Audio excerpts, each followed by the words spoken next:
మహనీయులు Shri Ratan Tata, Tata group chairman తాను కడుతున్న ఒక కంపెనీని చూడటానికి వెళ్ళారు. కారు దిగుతూనే ఒక కూలీ వాడిని పోలీసులు తీసుకెళ్ళటం చూశారు ఆయన. ఏమైంది అని అడిగారు.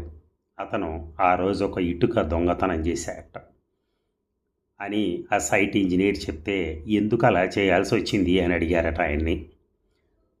దొంగ అంతే, పోలీసులకి చెప్పాము అని అన్నారు వాళ్ళు. చివరికి పోలీసు వద్దు, అక్కర్లేదు, ఈ కేసు నేను చూసుకుంటాను, మీరు వెళ్ళొచ్చు అని చెప్పని వాళ్ళని పంపేసి రతన్ టాటా కూలివాడిని అడిగాడు, ఎందుకు ఆ పని చేశావు నువ్వు అని. అయ్యా సార్, నాకు ఒక ముగ్గురు ఎదిగిన అమ్మాయిలు ఉన్నారు, దగ్గరలోనే ఒక పాకలో ఉంటున్నాను. ఆ అమ్మాయిలకి ఒక బాత్రూమ్ కడదామని వెంటనే అక్కడున్న సైట్ ఇంజనీర్ని, రేపు అతని ఇంటికి వెళ్ళండి, ఒక చక్కటి బాత్రూమ్ ఒకటి కట్టించేసేయండి అని రతన్ టాటా చెప్పడం జరిగింది. ఎదిగిన అమ్మాయిలు ఉన్నారు కాబట్టి చుట్టూ ప్రహరీ గోడ కట్టండి, ఇంకేమైనా చిన్న చిన్న పనులుంటే చేసి పెట్టండి అన్నారు.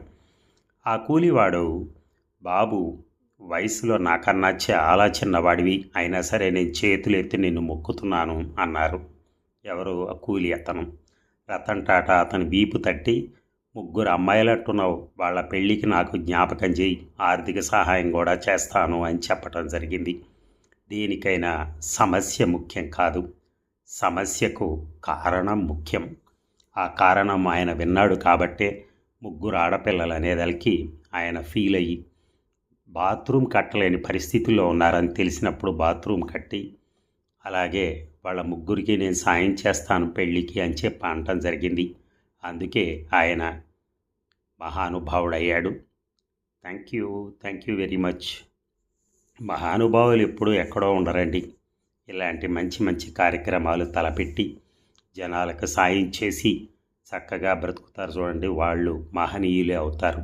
వాళ్ళు మనకులాగే మనుషుల్లాగే పుడతారు, కానీ వాళ్ళకున్నటువంటి అవకాశాలు, వాళ్ళకున్నటువంటి ఏ రకమైన రాసి పెట్టున్న కారణంగానో ఏ రకంగానో వాళ్ళు పైకి వెళ్ళినప్పుడు, చాలామంది ఇలా పైకి వెళ్ళిన వాళ్ళు ఉంటారు, కానీ ఇలా దానాలు చేసేవాళ్ళు చాలా తక్కువ మంది ఉంటారు.